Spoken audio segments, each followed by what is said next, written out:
warahmatullahi wabarakatuh. Apa khabar semua? Selamat bertemu kembali ke mata pelajaran Pendidikan Jasmani tahun 5. Okey, baiklah, hari ini kita akan belajar daripada unit 8, permainan warisan, tajuknya Timbang Adik Timbang. Hari ini kita akan belajari tradisional tanting lawi ayam. Apa itu tanting lawi ayam? Mari kita pergi ke slide seterusnya. Sebelum itu, murid-murid boleh rujuk buku teks, muka surat PJ, muka surat 57 sebagai rujukan kita pada pagi ini. Baiklah, apakah objektif pembelajaran kita pada pagi ini? Di akhir pengajaran dan pelajaran, murid dapat mengetahui cara permainan tanting lawi ayam dimainkan. Kedua, bermain permainan tradisional yang menggunakan kemahiran menimbang berterusan dalam permainan tanting lawi ayam.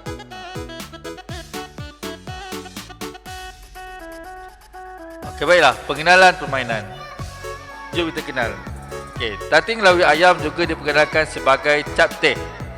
Tateh bulu ayam, sepak yam hanya di Johor. Ia juga dikenali sebagai sebuyam atau capteh. Permainan ini boleh dimainkan secara berseorangan atau berkumpulan. Yang keempat, sekiranya ia dimainkan secara berseorangan, pemain akan cuba menyepaknya seberapa banyak yang mungkin dan seberapa lama yang mungkin.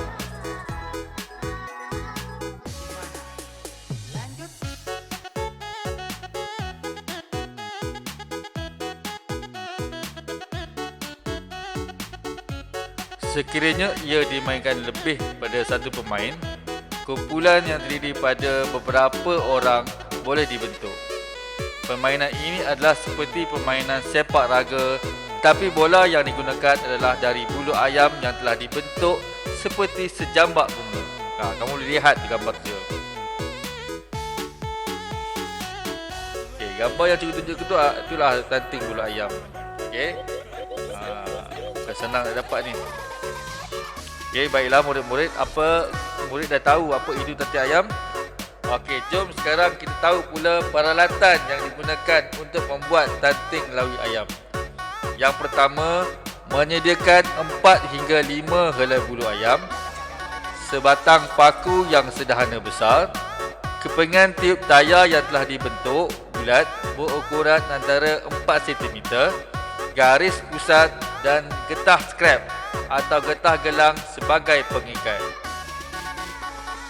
Seterusnya, beberapa keping getah tiup yang telah dibentuk bulat hendaklah ditunjuk paku menembusi di tengah-tengahnya supaya dapat meningkatkan keseimbangan. Dan yang terakhir sekali ialah 5 helai bulu ayam sama panjang dilekatkan di sekeliling paku tadi dan diikat dengan getah scrap atau getah dengan kemas. Jadi itulah cara pembuatan tanting lawi ayam. Murid-murid dah tahu kan cara nak buat tanting lawi ayam? Sekarang mari kita pula belajar cara-cara bermain. Okey, baiklah. Pertama, katakan dua pasukan akan bermain. Penentuan pasukan yang akan memulakan permainan dibuat melalui undian. Katakan setelah undian, pasukan B akan memulakan tantingan. Maka pasukan A akan menjadi pengira. Pemain-pemain pasukan B akan menimbang sebanyak 3 kali jatuhan. Mereka boleh menimbang tanpa had bagi setiap pusingan. Semasa menanting, pemain-pemain boleh bertukar-tukar peranan menanting antara satu sama lain. Semua anggota badan kecuali tangan. Tangan tak boleh guna. Okey? Boleh digunakan untuk membuat tantingan lawi ayam. Seterusnya, selesai 3 kali jatuhan atau 3 pusingan, pasukan B pula akan menjadi pengira kerana pasukan akan membuat yang sama. Kemudian, permainan akan ditamatkan setelah kedua-dua pasukan selesai membuat tandingan. Kemudian, jumlah tandingan setiap pasukan akan dibandingkan. Pasukan yang paling banyak membuat tandingan akan memenangi pertandingan ini.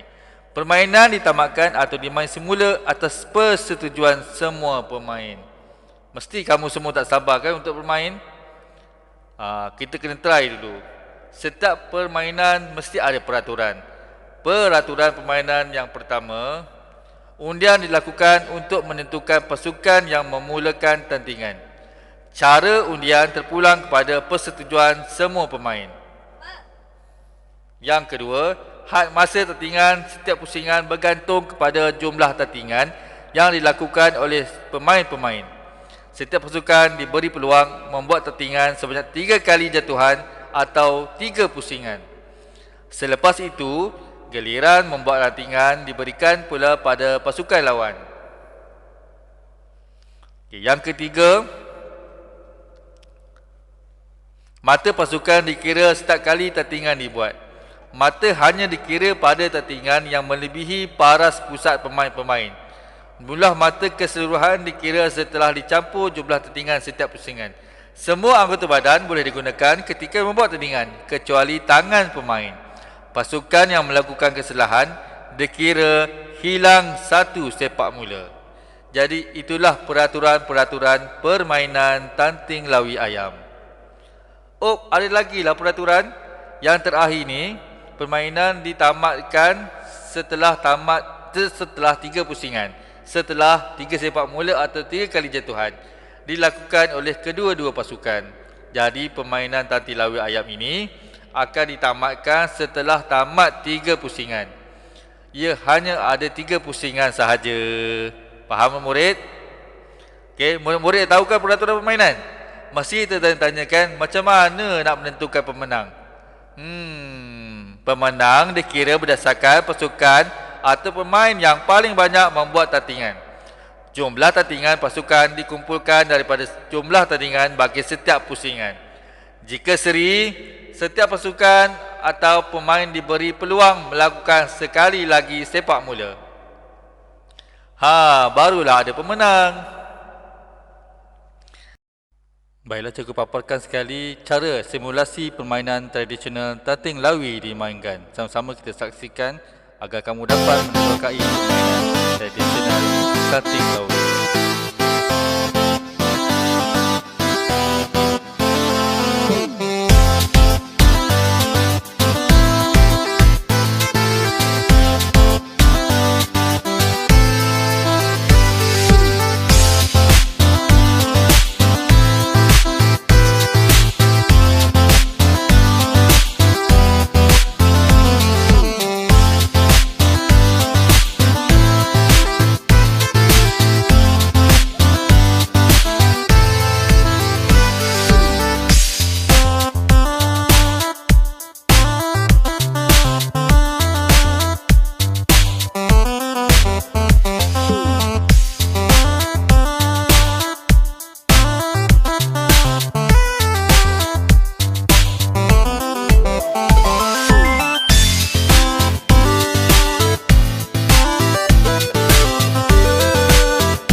Tamatlah kelas kita pada hari ini. Terima kasih pada semua anak-anak murid cikgu yang menonton. Jumpa lagi pada kelas minggu hadapan. Sebarang pertanyaan boleh diajukan pada ruangan komen di bawah ataupun di grup kelas kita masing-masing. Jumpa lagi. Bye. Boleh gitu. SAS. Assalamualaikum dan selamat pagi.